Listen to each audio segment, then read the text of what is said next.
Hello folks, welcome back to the channel. Thank you very much for joining me once again. You are always most welcome. Well, today, this one was inevitable, wasn't it? Hey, ICM have now finally brought us the airfield of the American bomber group with the Marauder, Marston matting, typical of a temporary airfield in Europe after D-Day.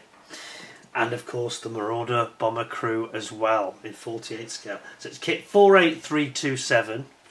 A brilliant set this. This is exactly what we're looking for. Retails in the UK for around about 70. I think the actual official retail is $79.99. You can get it for between 75 and 80 pounds thereabouts. Maybe plus shipping, I don't know. But I'll tell you something that struck me when I got this. It's heavy. There's a lot of plastic in here, and it's clearly quite tightly packed as well because there's no movement. So let me read you what they've put. It says the B-26G Marauder for United States Army Air Force USAC, AAF servicemen figures, and the Marston mat plates, which of course we use for temporary runways. You know, they use them in Normandy, they use them in the Belgium and the Low Countries and all over the place, wherever they had these advanced landing grounds, and they wanted to get quite close to the front line with their airfield. It says the aircraft model features the B-26 Marauder modification with the accurate geometry and proportions, accurately depicts the USAAF uniforms and equipment, and the plates replicate the World War II USAAF airfield surfaces. They're saying USAAC. Is that Army Air Corps? Who's right here? I don't know. Is it Army Air Force or Army Air Corps? I thought it was USAAF, which then became USAF after the war, of course. End of the war. But I'm not sure Army Air Corps, whether it was called that by the time they were using these. But anyway, we won't get bogged down with details. The set enables creation of the US Bomber Aviation Airfield diorama. So exactly that. You can make a complete diorama here. You got some vehicles in 48 scale to go with it, like a truck or something. You'd be quizzing. It says it has got 380 parts for the Marauder bomber, 4 figures, and the mats give another 26 parts. And 8 parts for the 26 parts for the figures and 8 parts for the mats. Right, there we go. So over here, let's have a zoom in on this. Now we've seen the aircraft before, so I probably won't go into too much detail about that. It's Willie the Wolf. We've seen him before, haven't we? I think we have. There we go, Willie the Wolf. Yeah, it's a beautiful kit, this. Lovely. Don't forget, this was the kit of the year 2024, so we're talking about premium product here. And then we've got our USAAF crew. So we've got the pilot, the navigator, we've got the gunner and the bomber unit, basically. Let's have a look inside, and I think we're going to have... I'm just a bit worried it might be one of these jack-in-the-box kits that explodes and then showers me with plastic, because it's heavy, and I just know they've packed this box really tightly. By the way, I did mention previously that there was an issue with there seemed to be an issue with the sticky tape they were using, and I reported that, as you'd expect, and Alina came back to me and said yes, we are aware there is a problem with the sticky tape. I think they've had a bad batch because it's not affecting all of the kits, just once in a while. Now another one that I've got to review actually has got the problem. This one hasn't. Ironically, I'm now cutting it with this very sharp knife blade that I've just got from my mosquito work. Anyway, so yeah, so we can expect that we might see a bit more of the dodgy sticky tape, but not for long, because they're already on it. They're on the case. Get it solved. Here we go. Yes, packed right to the gunnels as I expected. Gosh. So there we've got our B-26G smashing kit that is, and we've got our Marston mat set, figures set, and then the other side of the bomber, including all the clear parts and the wings, etc., etc. So, yeah, I might keep this brief because I say we have seen the bomber before in various forms, but I think it was worth opening it so you see you're getting all this extra stuff added to your bomber, hence the price. I mean, I've got to say, if you can pick this up for £75, I have seen it for, it's cheap as. It's a lot of kit actually, there's a lot of plastic here, and it's a big kit with a big presence as well. My only concern is if there's enough matting on them. I think there will be. Yeah, there will be. We'll see how it depicts it later. And then you get your figures set, of course. But you're certainly getting good value with it. That's very clear. So it says here, I think this might be the standard. I'll read it anyway, but it is the standard instructions. The B-26G Marauder modification was produced by the Glen L. Martin Company in Middle River, Maryland, and became the final variant of the Marauder. So this is the one that did all the heavy lifting at the end of the war. Heavy lifting as in bombing. The aircraft had the modified wing angle raised by 3.5 degrees. This change was intended to improve the handling during takeoff and landing. As these operations have been very challenging for Marauder crews, a lot of accidents of course at the beginning. Additionally, some internal equipment was standardised on the B-26G to meet the common requirements of both the Army and the Navy. A total of 893 G Marauder bombers were produced. It's quite a lot, 900, isn't it? And they were used by several US Army Air Force groups operating across Europe. Some of these aircraft were also in service with the French Air Force, also known as the Free French, and the French Marauders initially fought in Italy and southern France. But as the Allies advanced in Europe, they were deployed to other regions as well. Because I'm pretty sure they used them in the Far East, didn't they? A few of them, not many. Final missions flown by the Marauder took place by crews on the 25th of April 1945. When did Hitler kill himself on the 28th, was it? I can't remember now. Let's not get into stuff I can't remember. So, yeah, we've seen these before. Willie the Wolf. I'll just show Willie the Wolf. I won't show all the decals because I say we have seen them in the past.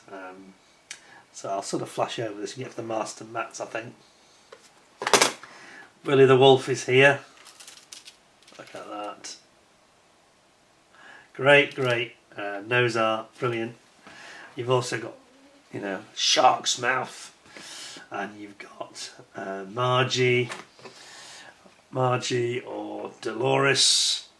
Donna Dolores, in fact. Yeah, let's just look at Margie then, come on. Look at that.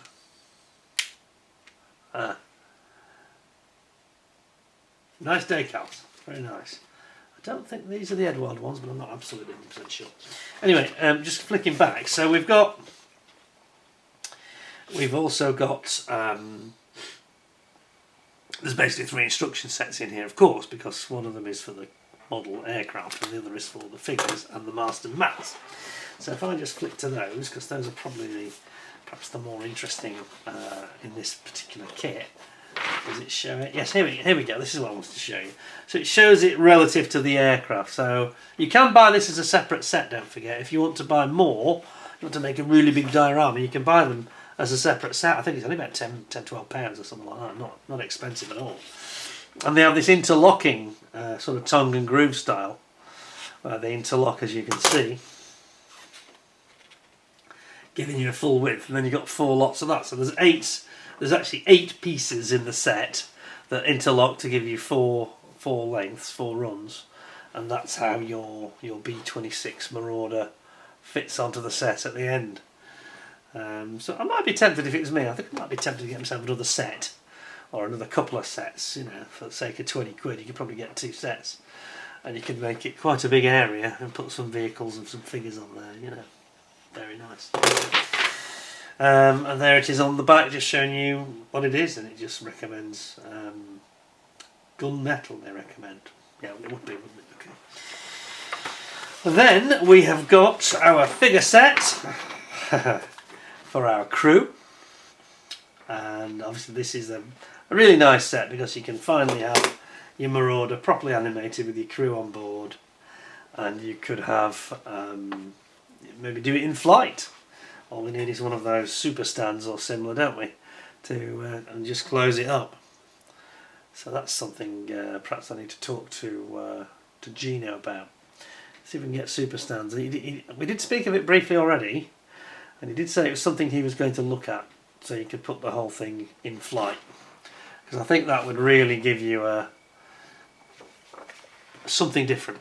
you know, to be able to animate it with the crew actually in the aircraft.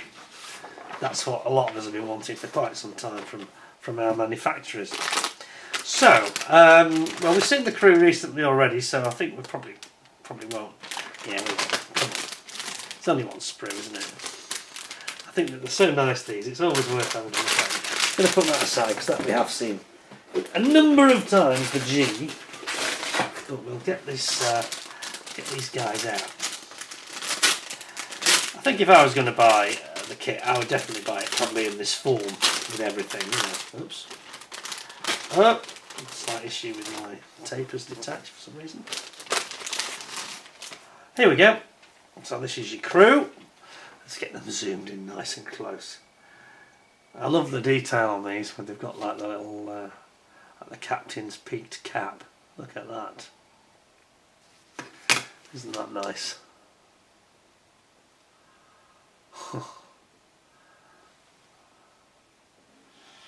Yeah. Actually, that's the navigator. I just realised he's got the map in his hand, as you can see. You've just got to brush up on your painting skills, because at 48 scale they are a little bit tricky. I mean, I've been struggling at 32nd scale with the Mosquito, you know. So there's that one. Then you've got one of the guys here that's the bomb aimer. This is the bomb aimer guy. And that's his face there. And his torso. His flying jacket. They're beautifully detailed, aren't they, for the scale? Really nice. And then over here we've got the gunner, complete with a different sort of something. Thank you. With the sort of leather skull cap and earphones, so he can communicate with the captain and the rest of the crew. And it's obviously to keep his head warm as well, because it's pretty cold up there at the back. And he's away from the main heaters in the cockpit. And you can see by his sitting position that he's sitting at his gun emplacement turret. And then that just leaves the captain, doesn't it? Which we sort of started with. Kind of a little bit of camera trouble. Come on, that's better. Thank you. And that's your captain. Lovely figures. Very, very nice indeed.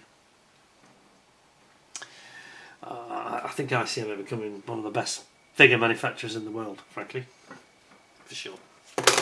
And they can do it both at, you know, 48 scale and 30th scale, so it's quite impressive, because they've got into this art of scaling down, which I've talked about in the past. You know, if you've got model kits that are at a certain scale and then you want to go up a scale, yes, it's a challenge, of course. It's always going to be a challenge design wise, but much more challenging to go down a scale. We talked about this with Tamiya. One of the reasons Tamiya just by a cigarette paper won Kits of the Year over the Hamden. Nothing wrong with the Hamden, it was fantastic, brilliant kit, absolutely. But this thing about Tamiya had gone down another scale with the Tomcat to the 72nd scale, and they're taking all this incredible detail with them. That's what ICM are now doing here, really.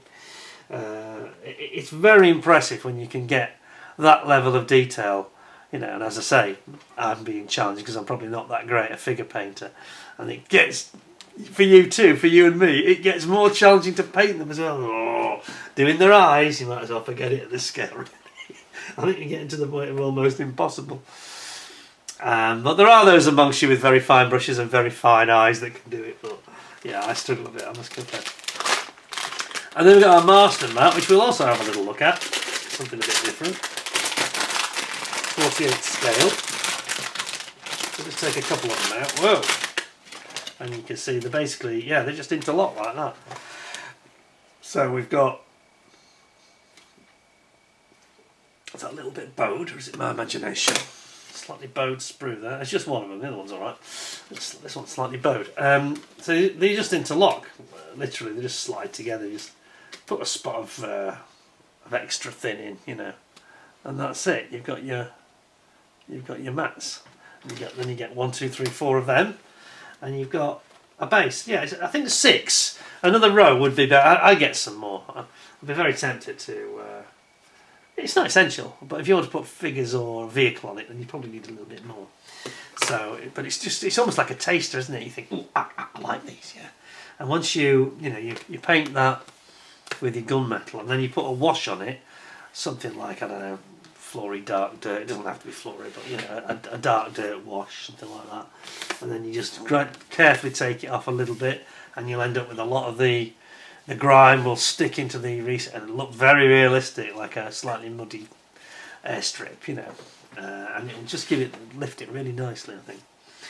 So yes, those are very attractive items and bring a bit of three-dimensional depth to your model. So what am I going to give it then? I think it's a 10 out of 10, because at the end of the day we know the model is a 10 out of 10 anyway. I'm going to give it 9.75, I can't remember, but I know I always make this comment about the instructions could have a little bit more detail, but putting that aside, it's just phenomenal. You get such nice figures, such a beautiful model aircraft, and then you've got these additional Marston mats as well to go with the crew and give yourself a diorama. You know, for 75 quid, 80 quid thereabouts, you're getting a lot of, you know, given what prices are today, you are getting a lot for your money. You get a lot of kit there. It's nice, isn't it? It's good value there. Excellent value, I would say. Just want to make sure I put it back in a sympathetic way. I did. So, I'm going to give it 10 out of 10, because I think it's a great value proposition. There's a hell of a lot of plastic in that box. It's still pretty solid. Well, I just might be having opened most of it, or half of it. Thanks very much to ICM for showing us that, and I think it's definitely perhaps the ultimate version of the Marauder kit, really. You know, you get everything you want in one box. You don't have to go and buy anything else. Unless, as I say, you choose to add and make it bigger. But it's the fundamental start of a complete diorama. 10 out of 10, a big thumbs up from me. And I hope you give me a thumbs up, give me a like. And we have some more interesting items to come from ICM, including those that I mentioned recently. Next month, or probably less than a month, just after Easter, we'll be getting the new Sky Crane helicopter, or Tahi helicopter I should say, in 70-second scale. So that's going to be much more manageable, about so big I guess. That will be very attractive to a lot of people, because a lot of people have seen that chopper when I've done the reviews and said, yeah, I like it. I love it, Peter. It's a smashing kit, but oh, it's a bit big though, isn't it? It's so big at 35th scale. Well, they've now dropped down 2 scales and jumped down to 72nd, and suddenly it becomes a sensible size on the desk. Same size as like a 48 scale, you know, I don't know, a 48 scale Mosquito or something like that. So actually a really sensible size. Keep your eyes peeled for that. And then they've got gangsters coming as well. That's going to be absolutely amazing. Anyway, stay tuned. Thank you very much for joining me. Please look after yourselves, better than I've been doing obviously. And stay safe, stay well. And until next time, thanks for watching. Take care and bye for now.